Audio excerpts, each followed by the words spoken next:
Liebe Lüd, golden Abend und platt, platt, pappalapapp. Jo, kennt ihr dort auch am Plattenfreitag?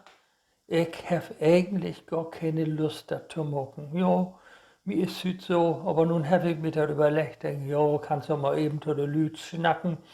Viel müsst ihr nicht singen, nicht? Guten Abend und tschüss, das war's ja wohl reden.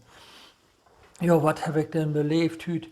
Ja, das war gar nicht cool, nicht? Wir wären so ein bisschen in Richtung Bäckerdorf, wie ein Bäckerbade, hab da Brot köpft, ja, gar keine Lust zu backen.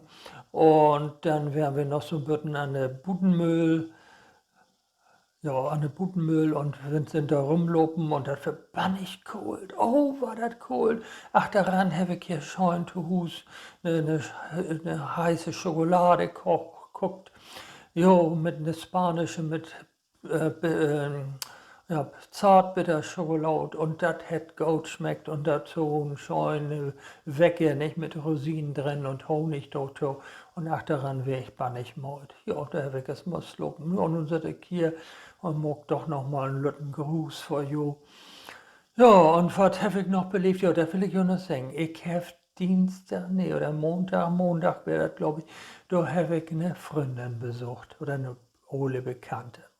Ja, und ich weet je was, der Frau ist, nee, letzte Week 104 Jahre alt waren und das wäre ein bannig schöner Nachmittag.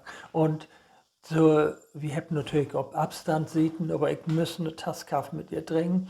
Und eigentlich wollte ich ihr ja nur was und ein Postkart von Wiesnack Platt von Benita vorspielen. Die wäre nämlich nülich wie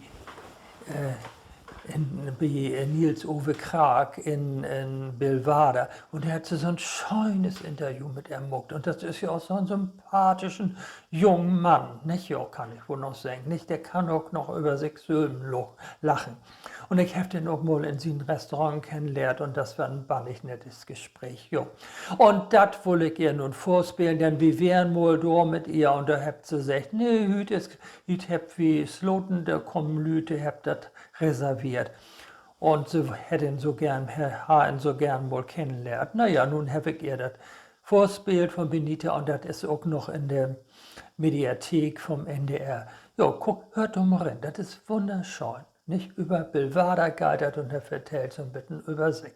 Ja, und das wär's nun auch schon. Ich wünsche ein schönes Wochenende und blieb zu Hus, hol die Steve und mock dat gut und ich sag mal Tschüss.